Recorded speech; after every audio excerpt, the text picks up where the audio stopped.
Andy, And I'm Jaden. and this is the economics of all-you-can-eat buffet. Picture this. You walk into an all-you-can-eat buffet, you pay your $20 at the door, grab a plate, and immediately start doing the math in your head. How many plates do I need to eat to get my money's worth? By plate 3, you're slowing down. By plate 4, you're in pain. You still finish it, and that right there, that whole experience is basically an AP Microeconomics textbook brought to life. Today we're going to break down the economics of the all-you-can-eat buffet using 5 core AP Micro concepts: diminishing marginal utility, price discrimination, asymmetric information, economies of scale, and monopolistic competition, plus 3 economic models that explain exactly how and why this business works. Let's get into it. The first and most obvious concept at play is diminishing marginal utility. Marginal utility is the additional satisfaction or utility you get from consuming one more unit of a good. And the law of diminishing marginal utility says that the more you consume, the less satisfaction each additional unit gives you. Think about your first plate of pasta. It's amazing. You're starving, it tastes great. Your utility is sky high. The second plate, still good, but not quite as satisfying. Third plate, you're eating out of obligation at this point. And by the fourth plate, it's negative utility. You feel terrible. That declining satisfaction is diminishing marginal utility in action. Here's the key insight. The buffet collects your $20 before your marginal utility collapses. They know most people will stop eating long before they've actually consumed $20 worth of food. They're essentially pricing your first plate when your desire is highest and getting you to pay for it up front. Brilliant, right? Let me show you what this looks like graphically. The curve slopes downward. That's diminishing marginal utility. The buffet prices itself at the entry point before you hit that zero line. Once you're past it, every extra plate costs them money and gives you pain. The second concept is price discrimination, specifically second-degree price discrimination.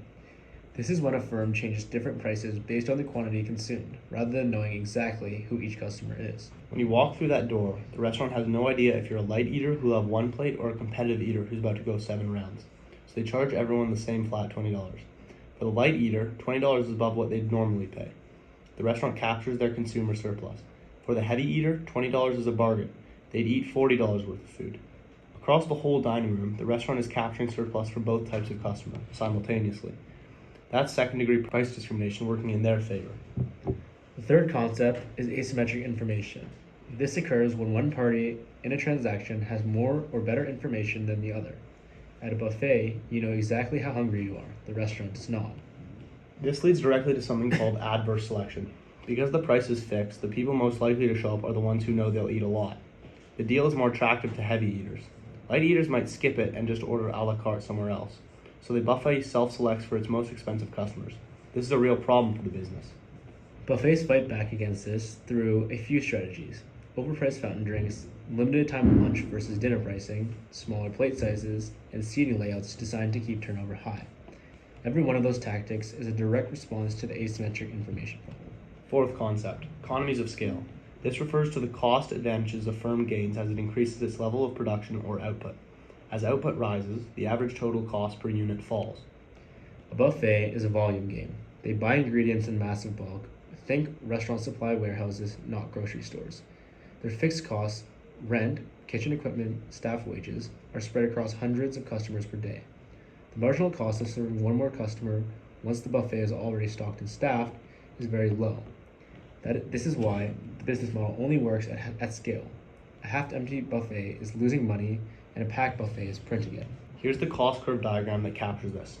The key is that gap between ATC and AVC. Those are fixed costs. As more customers walk through the door, those fixed costs get divided by a bigger number and ATC falls. The buffet has to operate at high volume. On the right side of this curve, or the unit economics collapse. The fifth and final concept is monopolistic competition. This market structure has 3 defining features: many sellers, differentiated products, and free entry and exit in the long run.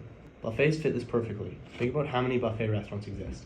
Chinese buffets, Indian buffets, all-you-can-eat pasta, and all-you-can-eat sushi. They all sell a similar product, unlimited food for a flat price, but they differentiate on cuisine, atmosphere, quality, and price point. Because of that differentiation, each one faces a downward sloping demand curve. They have some pricing power, but they don't have unlimited power. If they raise prices too much, customers go next door. Here's the economics punchline. In the long run, monopolistic competition drives economic profit to zero. If a buffet is making great money, new buffets open nearby. Supply increases demand for each individual restaurant falls, and eventually everyone is just breaking even, earning normal profit but no economic profit. Two quick panels here. Panel 1, short run. The buffet sets price above ATC, earns profit, which is shaded in green.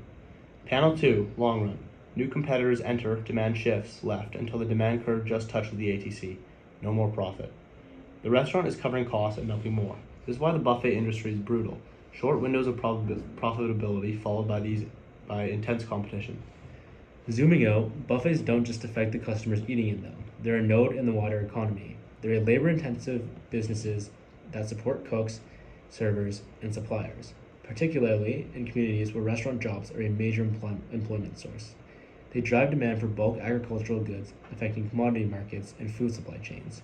And because restaurants' spending circulates back through wages and local vendor payments, every dollar spent at a buffet has a multiplier effect in the local economy. On the downside, the all-you-can-eat model generates significant food waste, a negative externality not reflected in the $20 price tag. Economists would argue that's a market failure. To recap, diminishing marginal utility explains why you stop eating. Price discrimination explains how the restaurant profits from both light and heavy eaters. Asymmetric information creates an adverse selection and drives the drink upsell. Economies of scale explain why the model only works when the place is packed. And monopolistic competition tells us why every great buffet eventually gets a competitor next door.